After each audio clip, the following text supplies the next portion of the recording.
Son las 7 en punto de la mañana, las 6 en las Islas Canarias. Muy buenos días a todos aquellos que nos escuchan a esta hora a través de nuestra sintonía, la sintonía de radio, y todos aquellos que nos ven a través del canal 125 de Movistar. Muy buenos días a todos. Reciban un cordial saludo de Rosana Laviada en nombre de todo el equipo que hace posible Es la Mañana de Federico en Es Radio. Hace unos días hablábamos con todos ustedes y les felicitábamos la Navidad, y hoy ya comenzamos a descontar los días que nos quedan para dejar atrás este 2016.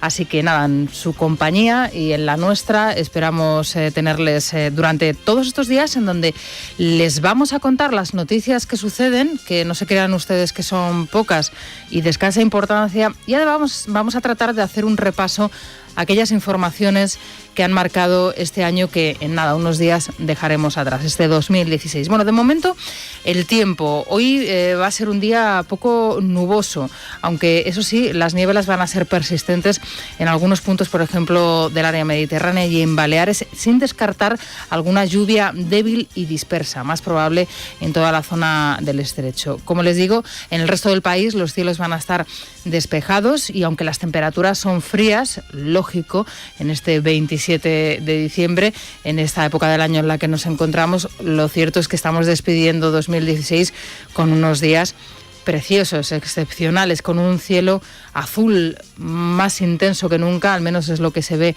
en el centro peninsular. Bancos de nieblas también en estas zonas del interior de la península, en la meseta norte y en la cuenca del Ebro.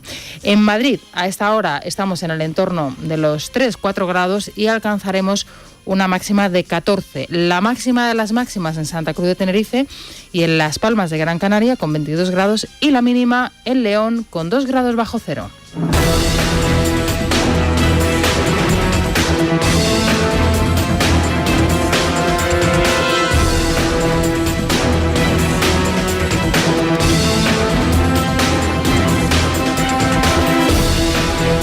Bueno, primera recomendación del día, advertencia para navegantes, en este caso para conductores, mejor dicho. Regresan las limitaciones de velocidad a la M30 y a todas las carreteras de acceso a Madrid, así que si ustedes hoy comienzan de nuevo jornada laboral con la finalización de, diríamos, este primer tramo festivo de las Navidades, o están de paso por Madrid, sepan que como mucho pueden circular a 70 kilómetros por hora. De nuevo la causa, los altos niveles de contaminación, es la explicación que se nos da desde el Ayuntamiento de Madrid, y de nuevo advertencia, porque de seguir así la situación, a partir de mañana se establecerían otros límites que podrían, por ejemplo, que ver con el aparcamiento, con la posibilidad de meter coches dentro de lo que es el cogollo central de la capital, y hasta este mediodía no les vamos a poder informar. Así que, bueno, estén muy pendientes de toda la información, de los boletines horarios aquí en el radio y de toda la información que les podamos dar, porque de seguir así la situación ya nos advierten en el Ayuntamiento de Madrid que mañana las restricciones serían mayores, no solamente la que tiene que ver con el límite de velocidad, sino también la que tiene que ver con el estacionamiento, probablemente. Pero bueno, de esto les hablaremos próximamente. Mientras tanto, en Podemos continúan a la gresca. En el Partido Socialista siguen buscando una salida para Pedro Sánchez y también, por qué no decirlo, para Susana Díaz. En Ciudadanos, a ver cuánto tiempo tardan ahora en desenfadarse con el gobierno después del último plantón o el último feo que le han hecho. Y en el gobierno y en el Partido Popular, pues a la suya, mientras presentan sus ponencias de cara a ese Congreso de febrero. Hoy lo harán con la ponencia social y lo hará su encargado, Javier Maroto. Siguen adelante con el impuestazo. En solo 3 años, fíjense ustedes, en solo 3 años, los impuestos en las comunidades autónomas y en el Estado han pasado de 68 a 97. De 68 a 97 escaños. Hablar de Estado, hablar de libertad, hablar de seguridad, hablar de la fortaleza de una nación, hablar de los derechos de los ciudadanos es hoy en día ofensivo para parte de la clase política de nuestro país, que este fin de semana, por ejemplo, no dudó en criticar, y además con dureza, al rey por declaraciones como esta en el pasado discurso de Nochebuena. Como tampoco son admisibles ni actitudes ni comportamientos que ignoren o desprecien los derechos que tienen y que comparten todos los españoles para la organización de la vida en común. Vulnerar las normas que garantizan nuestra democracia y libertad solo lleva, primero, a tensiones y enfrentamientos estériles que no resuelven nada, y luego al empobrecimiento moral y material de la sociedad. Bueno, por supuesto del discurso del rey ya hablaremos en nuestro tiempo de tertulia, pero ¿saben cuántas personas vieron el discurso del rey en la pasada Nochebuena? Bueno, pues fue el discurso real de Nochebuena menos visto en todos estos años. Lo vieron 5.800.000 espectadores de media, algo más de un 57,6% de share, y bajando, porque año tras año baja esa audiencia. Mucho ha tenido que ver, o algo ha tenido que ver, desde luego, el hecho de que por primera vez la televisión de Cataluña, TV3, no retransmitiese en directo este discurso. Hablaremos de él porque ayer hubo programación especial aquí en Es Radio y no tuvimos ocasión de hacerlo. A partir de las 8:30 en nuestra tertulia, hoy con Bieito Rubido, con Cayetano González y con Gabriel Albia. Como hablaremos con ellos de las últimas encuestas que tenemos sobre la mesa y que vienen a reconfirmar el fracaso de la antigua Convergencia, que si hubiese hoy elecciones en Cataluña se quedaría, según esta última encuesta que publica La Razón, como tercera fuerza política tras Ciudadanos y con entre 20 y 22 escaños. No se crean ustedes que el golpe es tan fuerte como el del Periódico de Cataluña en esa primera encuesta, muy mencionada y muy solicitada la semana pasada, en donde situaban a la antigua Convergencia como quinta fuerza política. En las dos encuestas, la Esquerra de Junqueras alcanzaría los 40 representantes, serían los claros vencedores de unas elecciones en Cataluña, y una de las opciones que se baraja para una posible alianza de gobierno es con el nuevo partido de Ada Colau, que veremos a ver cómo se constituye, cómo se forma y quién forma parte del mismo. De Podemos y de sus enfrentamientos internos les vamos a hablar también a continuación en unos minutos, como lo haremos también de un momento histórico. Shinzo Abe, el primer ministro nipón, y Obama visitan hoy Pearl Harbor y rinden homenaje a las personas que allí fallecieron en ese ataque vespertino, en ese ataque matutino, pasadas las 7:30 de la mañana, durante ese ataque aéreo de los japoneses que propició la entrada de los Estados Unidos en la Segunda Guerra Mundial. No se pedirá perdón, pero sí será el broche de oro del mandato de Obama, que en una entrevista a la CNN decía sorprendentemente lo siguiente. Tengo confianza en esta visión porque estoy seguro de que si hubiera vuelto a presentarme y la hubiera articulado, creo que podría haber movilizado a una mayoría del pueblo estadounidense para que la respaldase. Bueno, pues es la declaración un poco fuera de tono de Obama, a la que ya ha respondido el presidente electo de los Estados Unidos, Donald Trump, diciéndole que de eso nada, que si acaso no se acuerda del Obamacare, de la gente que ha perdido su trabajo, por ejemplo, en los Estados Unidos.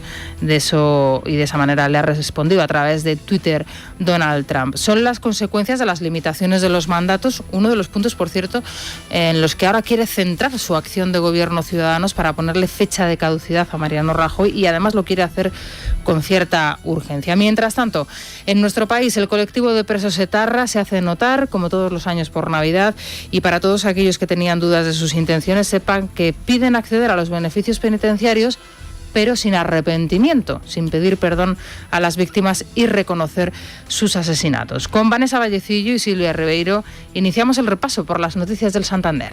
Esto es lo que tardas en elegir el regalo de Navidad de tu padre. ¿Calcetines con lunares verdes o con elefantitos? Con lo friolero que es, no sé. ¿Qué corbata tan mona? Y esto es lo que tardas en pagarlo. Hola, Apple Pay.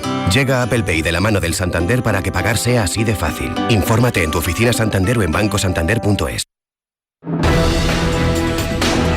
El diario Gara publica las 7 páginas del documento consensuado por el colectivo de presos etarras y que desde ayer les adelanta Libertad Digital. En el texto se deja claro a los reclusos que utilicen todos los medios jurídicos a su alcance para reducir las penas con el límite del arrepentimiento y la delación. Se les impide, por tanto, rechazar los crímenes cometidos y colaborar con la justicia en la resolución de los 300 asesinatos que quedan por resolver. Los presos etarras reclaman acabar con la dispersión y el destierro. Bueno, a efectos prácticos hay que decir que este texto se queda sin sentido porque no se aplican en la actualidad ningún tipo de beneficio penitenciario a los presos etarras, a los asesinos etarras, salvo alguna excepción.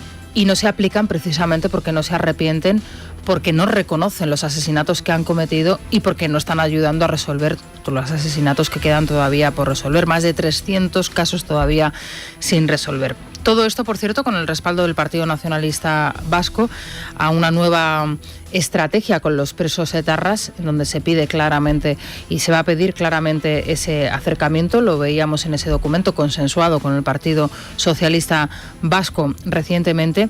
Partido Nacionalista, por cierto, con el que está el Gobierno negociando los presupuestos. Y son cosas, son detalles que desde luego no deberíamos olvidar. Hablando de seguridad, y ante la amenaza del terrorismo yihadista, del cual desde luego se está hablando mucho últimamente debido a los últimos acontecimientos y tras el atentado de Berlín y las sucesivas detenciones que se han producido, hoy es importante destacar las aclaraciones realizadas por parte del Ministerio del Interior aquí en España sobre alertas y seguridad. Sí, el Ministerio del Interior ha emitido un comunicado negando los mensajes sobre seguridad difundidos a través de redes sociales y en los que se alerta de un aumento del nivel de alerta terrorista. Interior advierte de que carecen de toda credibilidad y que se usan con fines malintencionados.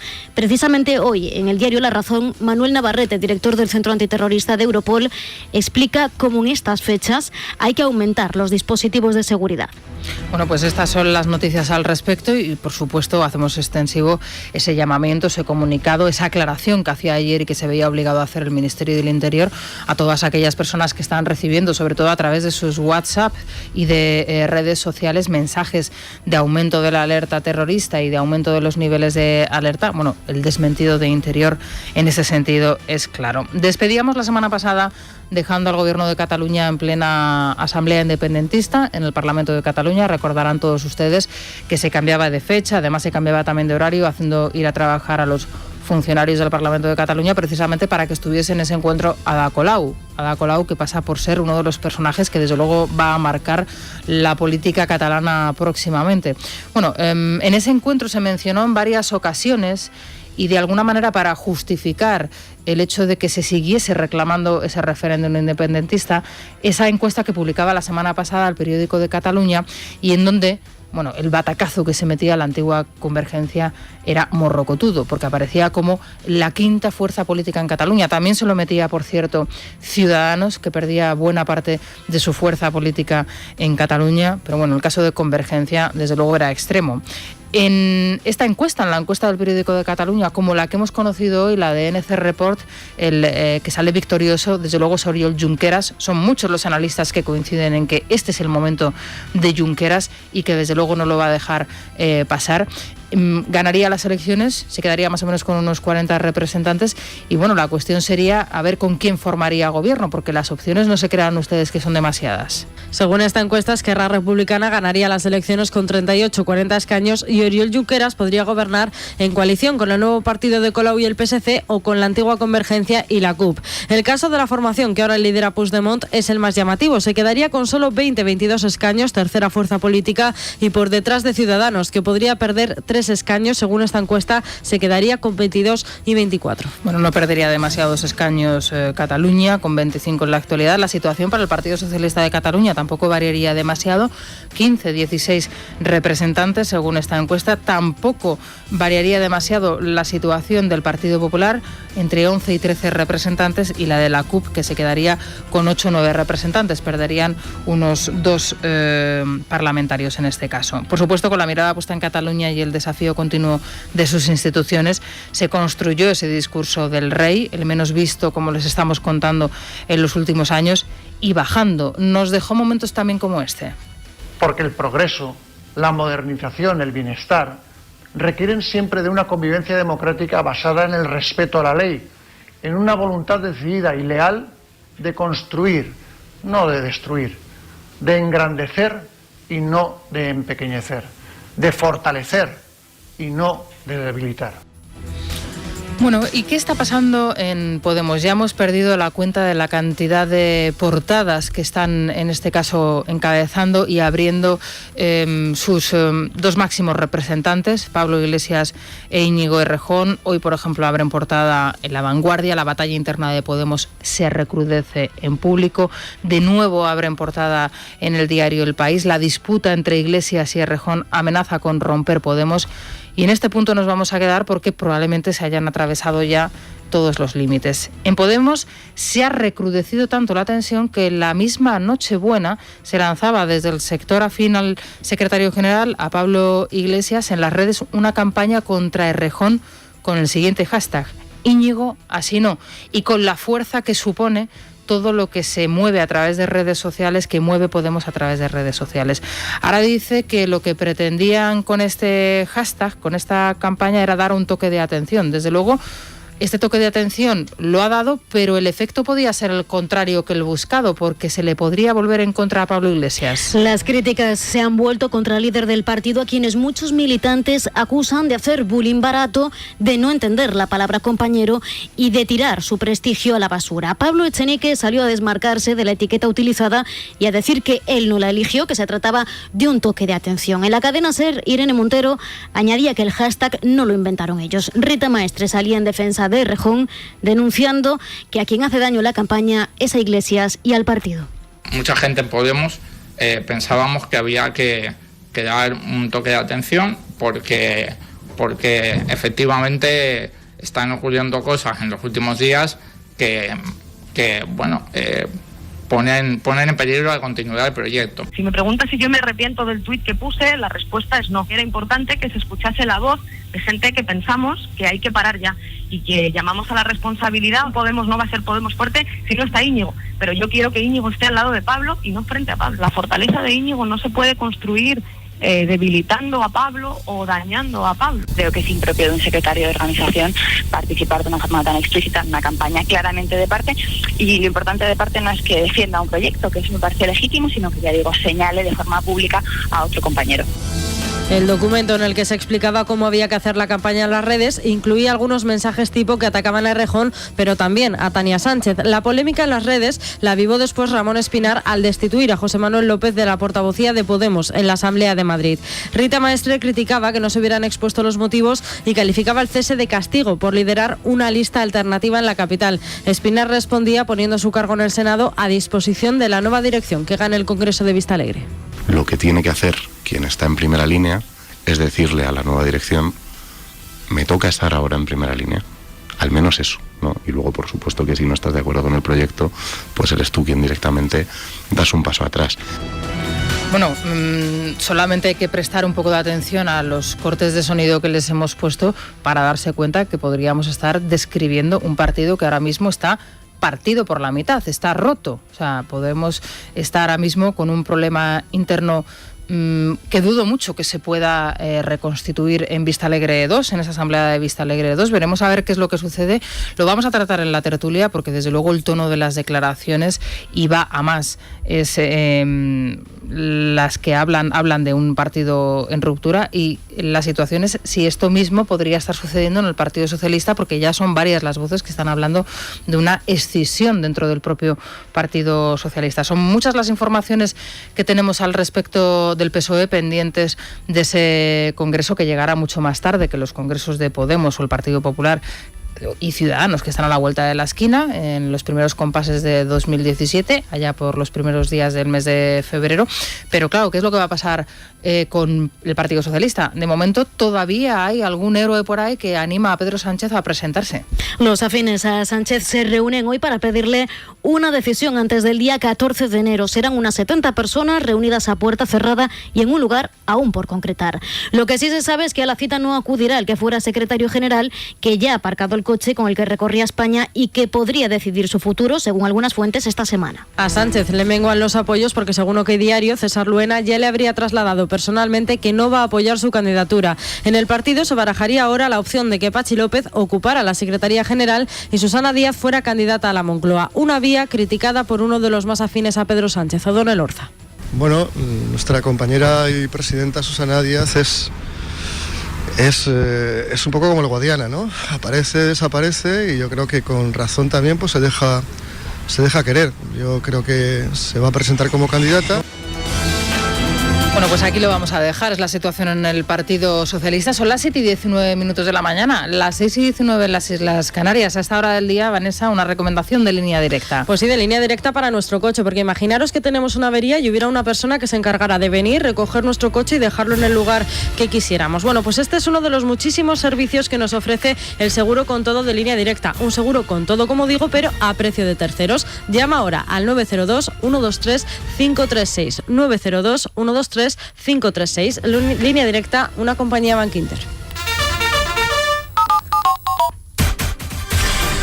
Es importante saber hoy cómo se circula también por las calles de Madrid y por el resto de carreteras en nuestro país. Con el tráfico hoy, Nuria Pérez. ¿Qué tal, Nuria? Buenos días. Buenos días, Rosana. Lo primero, recordar a nuestros oyentes que continúa la limitación a 70 km/h en la M30 y sus accesos. A esta hora, la circulación en la M30 está dificultosa entre el nudo sur y Manoteras. En el centro de la ciudad, las mayores complicaciones las encontrará en el Paseo de la Castellana y Delicias. También tenemos tráfico lento en las calles de Francisco Silvela, María de Molina, El Prado y Atocha. Conocemos ahora cómo se circula por el resto de carreteras españolas. DGT, Alicia Gutiérrez, buenos días. Buenos días. Hasta ahora los bancos de nieve.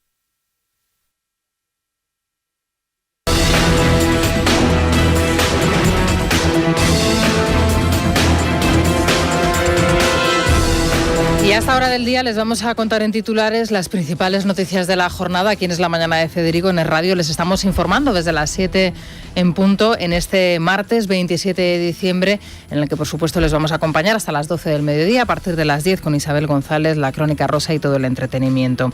Bien, lo primero, el tiempo y las limitaciones. Atención, todos aquellos que nos escuchan desde Madrid, que tienen previsto llegar a la capital un día como hoy o que se tienen que mover en ella porque son de aquí y residen en Madrid, tengan en cuenta que vuelven las limitaciones en la velocidad, sobre todo en los accesos y en la M30. De momento en los accesos y en la M30. A partir de mañana veremos a ver qué es lo que sucede, porque el Ayuntamiento ya habla de otro tipo de restricciones si continúa el nivel de contaminación en el nivel en el que se encuentra ahora mismo. En cuanto al tiempo, sepan que está despejado, que la situación va a ser muy parecida a la de ayer, es decir, una jornada con frío, pero desde luego con los cielos plenamente azules. Hoy alcanzaremos en el centro peninsular los 14 grados, la máxima de todas las máximas la encontramos en Santa Cruz de Tenerife y Las Palmas de Gran Canaria, 22 grados, y hoy el pelotón del Pasmo lo encabeza León con 2 grados bajo cero.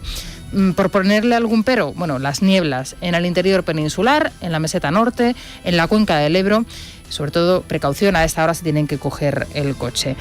Les comentábamos anteriormente, hablábamos de la crisis en el partido de Podemos, la crisis en el Partido Socialista y qué es lo que pasa con Ciudadanos. Bueno, en Ciudadanos parece ser que están muy enfadados con el gobierno, sobre todo por los feos que les ha hecho últimamente, teniendo en cuenta que gracias a ellos Mariano Rajoy está donde está en Moncloa. Bueno, hoy nos cuentan que se está haciendo perdonar el Ejecutivo, el Gobierno, y que la situación y las aguas podrían volver a su cauce. Veremos a ver qué es lo que sucede finalmente. Enseguida se lo contamos. Sepan también que se están hablando o se están abordando ya negociaciones para futuros pactos de Estado entre el Ejecutivo y las formaciones ahora mismo en la oposición. Uno de ellos, y que alertó de ello el ministro del Interior, y hoy le vamos a dedicar buena parte del programa al asunto, es un pacto de Estado en violencia de género, para combatir la violencia de género.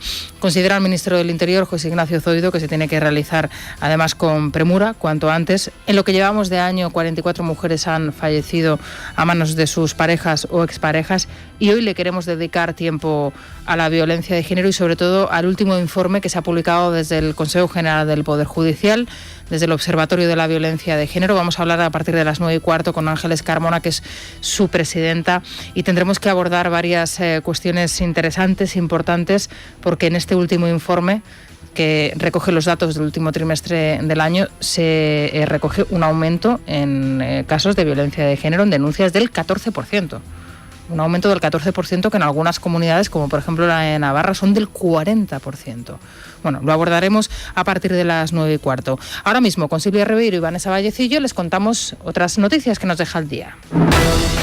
El Gobierno tranquiliza a Ciudadanos tras los últimos acuerdos alcanzados entre PP y PSOE y, según el diario El Mundo, asegura que son solo pagos en especie por la abstención que facilitó la investidura de Rajoy. Mientras, el portavoz parlamentario de la formación naranja, Juan Carlos Girauta, critica la postura destructiva de los populismos frente a los partidos constitucionalistas que son, dice, constructivos. Nosotros advertimos los problemas, las cosas que necesitan reforma, incluso reformas profundas, y nos disponemos rápidamente a buscar las alianzas necesarias para llevar a cabo las reformas. Otros buscan las debilidades para darle más fuerte a ver si se cae la casa. Y ahí están los populismos de índole nacionalista o de índole de extrema izquierda.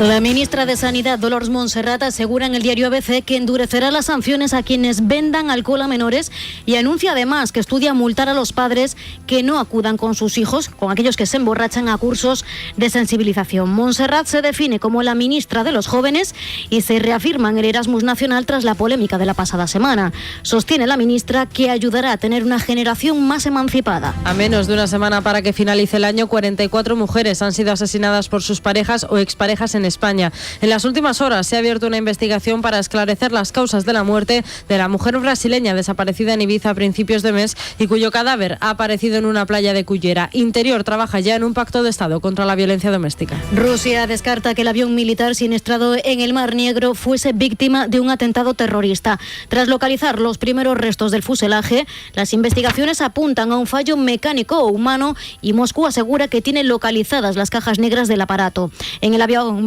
viajaban 92 personas, incluidos los 64 miembros del coro del ejército ruso. El presidente argentino Mauricio Macri destituye a su ministro de Hacienda y Finanzas, Alfonso Pratgay, un año después de llegar a la Casa Rosada. Justifica su decisión en la fuerte caída del PIB, que ronda el 2%, y la elevada inflación, que supera el 40%. Luis Caputo será el nuevo titular de Finanzas y Nicolás Dujovnes irá a Hacienda. El Papa Francisco afirma que estamos ante la mayor persecución de cristianos de la historia y que hoy hay más mártires que en los primeros siglos de la cristiandad.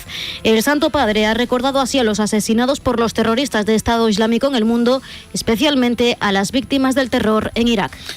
Oggi vogliamo pensare a loro che soffrono persecuzione, essere vicini a loro con il nostro affetto, la nostra preghiera e anche il nostro pianto. Ieri, giorno di Natale, i cristiani perseguitati nell'Iraq hanno celebrato il Natale nella sua cattedrale. Bueno, pues son las declaraciones que hacía el Papa Francisco. Sepan también que hoy se va a vivir una jornada histórica en Hawái. Se va a homenajear a todas las víctimas de Pearl Harbor y con Obama, junto a Obama, en lo que va a ser uno de sus últimos actos antes de la despedida, el 20 de enero, en esa proclamación, ¿no? Incluso podríamos decir que entronización, porque el acto es espectacular, ¿no?, de Donald Trump como nuevo presidente de los Estados Unidos. Bueno, pues va a ser sin duda lo que va a poner el broche de oro a estos años de mandato de Obama. Junto a Shinzo Abe, junto al primer ministro japonés, van a visitar la base de Pearl Harbor, van a recordar allí a los muertos. Más de 2.000 personas fallecieron en ese ataque aéreo a las 7:30 pasadas en la mañana de ese día que dio comienzo a la Segunda Guerra Mundial, la participación de Estados Unidos en la Segunda Guerra Mundial. No se va a producir ni se va a escuchar la palabra perdón en ningún momento, pero bueno, la visita va a ser desde luego histórica y el momento va a ocupar hoy minutos y minutos y minutos en las televisiones de todo el mundo, como lo ocupará también el último titular que nos ha dejado Barack Obama. Antes de viajar a Hawái, Obama ha concedido una entrevista a la cadena CNN en la que ataca a Hillary Clinton. Dice que él hubiera ganado las elecciones si se hubiese presentado como candidato demócrata. En Twitter, el vencedor Donald Trump le ha contestado que eso no hubiese ocurrido de ninguna manera. Tengo confianza en esta visión porque estoy seguro de que si hubiera vuelto a presentarme y la hubiera articulado, creo que podría haber movilizado a una mayoría del pueblo estadounidense para que la respaldase. A las 7:38 de la mañana, a las 6:38 en las Islas Canarias, hacemos una pausa y enseguida regresamos ya con la prensa económica. CaixaBank patrocina este espacio.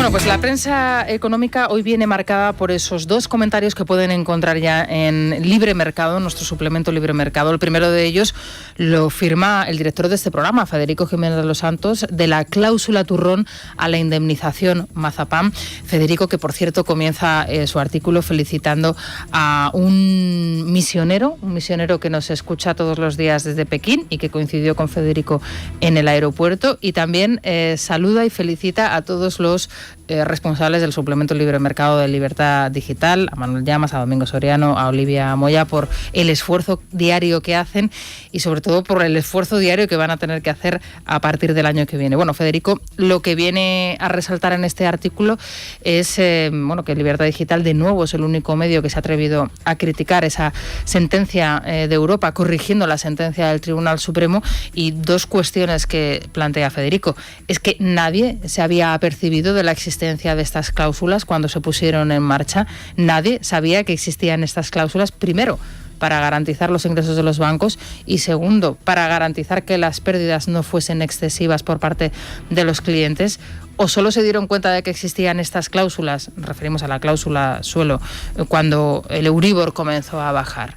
Bueno, pues aquí está ese artículo de Federico Jiménez de los Santos, como por ejemplo el artículo de Domingo Soriano hoy, ¿Cómo será mi pensión? 10 pistas concretas para saber qué puede pasar, donde Domingo también comienza, pues arrancando con un encuentro que tiene con uno de sus lectores diciendo ¿qué va a ser de mi pensión? Pero si he escrito mucho sobre esta cuestión. No, pero no escribes sobre cosas concretas de cómo me puede afectar a mí, ¿no? Hace examen de conciencia, podríamos decirle así, Domingo Soriano, y nos explica, pues nos da esas 10 pistas concretas, esos 10 factores concretos que nos pueden dar alguna pista sobre qué es lo que va a pasar con nuestra pensión, ¿no? Aquí lo tienen, además muy bien resumido en esos 10 puntos, se lo recomendamos. Hoy es la portada de Libre Mercado a esta hora. En el suplemento 5 días, aparte de una entrevista con el ministro de Justicia, Rafael Català, no todos los conflictos tienen que llegar a los tribunales. Nos hablan de una operación que podría concretarse también a finales de este año. Merlin ultima la venta de sus hoteles por 500 millones.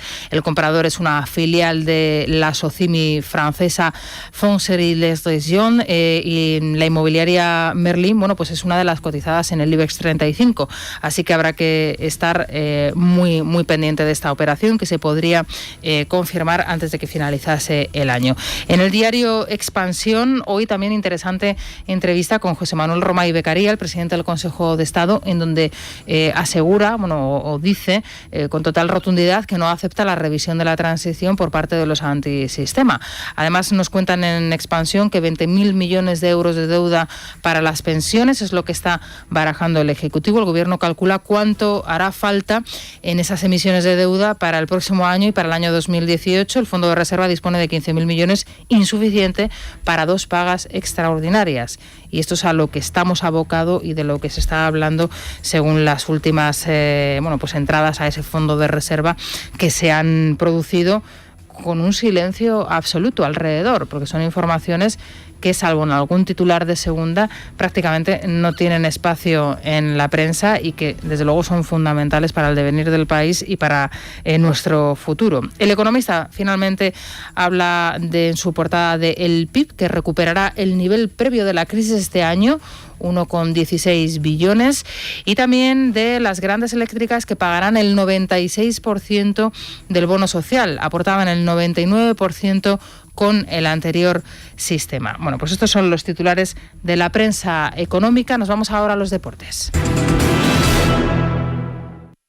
Juan es optimista. Ana y Marcos siguen siendo optimistas. Lucía está siendo optimista. Porque ser optimista es tener todo lo necesario para prepararse el futuro. Y en CaixaBank cuentas con expertos que te ayudarán a planificar tu jubilación para que tú también seas optimista. CaixaBank Futuro. Expertos en ahorro para tu futuro. Hablemos del jamón. ¿Tienes una fiesta o un evento en casa? Cuenta con nosotros. Los productos ibéricos gustan a todo el mundo y son muy fáciles de consumir. Entra en nuestra web en el apartado meriendas o llámanos por teléfono. Indícanos el número de comensales y te enviamos a casa jamón y embutidos de bellota, queso, vino, listos para consumir y a un precio muy interesante. tujamondirecto.com. Jamones y embutidos de bellota de Guijuelo a su casa. Visítenos en www.tujamondirecto.com o llámenos al 984 10 28. Y en los deportes, David Unuesa, ¿qué tal? Buenos días. Hola, ¿qué tal? Muy buenos días. Bueno, nos tenemos que ir a Inglaterra, ¿no? Porque poca cosa, ¿no? En nuestro país poca cosa, ¿no? Sí, el Boxing Day en Inglaterra, en la Premier hay partidos todas las Navidades, prácticamente hay partidos todos los días, no se aburren nunca en el fútbol inglés. Y bueno, ayer partidos muy interesantes. 3-0 ganó el Chelsea al Bournemouth, sigue líder el equipo de Antonio Conte, no jugó Costa, sí marcó Pedro Rodríguez, el ex del FC Barcelona.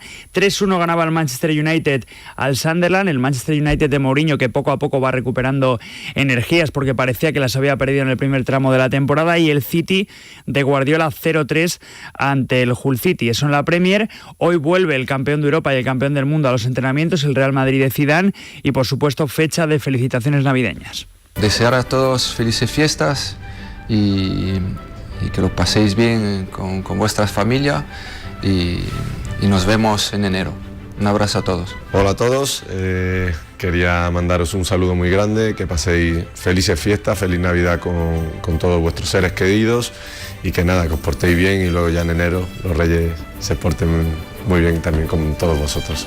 Zinedine Zidane y Sergio Ramos, que le sigue costando un poco esas felicitaciones navideñas. Sí, ahí se ha atascado un poquito el capitán del Real Madrid. Y bueno, un Real Madrid que tiene que afrontar una cuesta de enero, por así decirlo, intensa, con partidos importantes. Por ejemplo, el Sevilla en la Copa del Rey, que va a ser el primer encuentro. Así que veremos cómo lo afronta después del Mundialito de Clubes y después de todo lo que ha tenido que pasar, pero lleva una racha espectacular de victorias. Bueno, donde siguen de vacaciones es en el Barcelona, ¿no? En el Barça. Sí, en el FC Barcelona, además con Luis Enrique, que en este caso la última entrevista que dio sí ha sido más atento, sí ha sido más cortés. Más amable, bueno. Sí ha sido más amable. ¿Por qué? Porque era Barça Televisión. Claramente las preguntas no iban a ser complicadas, no le iban a preguntar por nada incómodo, y cuando le hacían esa cuestión, a todos los entrenadores les preguntan si desconectan en Navidades, esto decía Luis Enrique. No, lo malo no es esto, lo malo es que se es entrenador del Barça 24 horas al día, e incluso a las 4 y a las 5 de la mañana se es entrenador del Barça, muchas veces. ¿Me explico? O sea, es difícil, a pesar de que la situación, yo creo que es una situación positiva y vamos bien, no va en función de la situación, va en función de cómo te tomes tú las cosas que pasan. No hay descanso, no apagas el botón de off, no logras desconectar y eso tiene un desgaste. No desconecta a Luis Enrique como casi ningún entrenador. Por ejemplo, el Cholo Simeone vuelve al Atlético de Madrid mañana a los entrenamientos, está en Argentina, va a volver en las próximas horas para estar en esos próximos compromisos. Y también el Sevilla tiene que empezar la temporada, en este caso contra el Real Madrid también, en la Copa del Rey, y Sampaoli hacía un poco el resumen de lo que han sido sus primeros meses en Sevilla. Muchos momentos de emoción con este equipo. Pero si vos me haces remontar, el partido de La Coruña fue el que más vibré, porque fue todo sobre el final y fue una gran alegría. Uno de los mejores partidos que hizo el Sevilla, que está en esas posiciones altas, el tercero en concreto, así que otro año importante para el equipo hispalense, que tiene Champions, tiene Copa y tiene Liga. Bueno, y hablábamos al principio de Inglaterra y en contraste con ese parón vacacional de los equipos españoles, siempre hemos hablado, ¿verdad?, que bueno, estas fechas quizá serían las adecuadas, ¿no?, para que siguiese adelante la Liga, para que los padres pudieran ir con sus niños al fútbol, para crear afición, pero de la buena, ¿no? Bueno, no sé, esto ni se plantea en el fútbol español, ¿no? No se plantea, aparte por la cultura que hay en Inglaterra. Es cierto que en Inglaterra, en segunda B o en segunda división, los estadios se llenan y prácticamente nadie dice no a ir a un partido el fin de semana de su equipo, y en España pues lo vemos cada fin de semana. Es decir, aparte de que los precios no son iguales y esa cultura no es ni mucho menos parecida a la inglesa, cuesta mucho asimilarlo, y los propios jugadores se quejan, quieren pasar parte de las Navidades con la familia, pero bueno, cuando van a Inglaterra no se quejan tanto, tienen que aclimatarse, así que sería una buena opción. También es cierto que viendo algunos horarios, un partido en diciembre a las 9 de la noche, yo por experiencia propia en el Calderón no lo recomiendo a nadie, porque no es ni mucho menos la mejor temperatura. Bueno, se podría cambiar también el horario, en fin, eso sí. Pero bueno, ahí sí están las cosas, no vamos a tocar nada. Muchas gracias, David. Hasta aquí los deportes en Movistar Plus. ¿Cuál es la recomendación para el día de hoy, Silvia? Un gran estreno, Rosana, Alvin y las ardillas, fiestas sobre ruedas a las 10, ya sabemos. Para hay los películas. Niños, claro. Bueno, para los niños y los que no lo somos tanto, porque además anima a los padres, a los tíos. Te sientas un ratito con ellos, estás entretenido y ellos también se calman. Como la propuesta de Movistar, estrenos para esta noche a las 10, Alvin y las ardillas, fiestas sobre ruedas, como decimos, es para toda la familia, una peli llena de humor, de ingenio, de sorpresas, y y como digo, nos encantará a los adultos. Las ardillas parlanchinas y cantantes vuelven a la gran pantalla para disfrutar de su éxito. Fiestas, amigos, paparachis, pero sus vidas están a punto de cambiar. Dave, su amo, les anuncia que tiene novia, una mujer muy atractiva con un hijo adolescente que no le resultará nada agradable. Todo ello va a suponer un giro en la vida de las 3 ardillas y yo me pregunto, ¿qué creéis que va a pasar con ellas? ¿Volverán al bosque o se irán con Dave? La respuesta a las 10 en Movistar Estrenos. Estaremos pendientes. Gracias, Silvia. Son las 7:48 de la mañana, las 6:48 en las Islas Canarias. Enseguida vamos a volver con más noticias y la tertulia a partir de las 8:30 aquí en Es la Mañana con Vieito Rubido, Cayetana González y Gabriel Albiac, pero ahora se quedan con las noticias más cercanas, las de su comunidad. En unos instantes volvemos a estar aquí con todos ustedes. Hola amigos, soy Andrés Tarconada. Me gustaría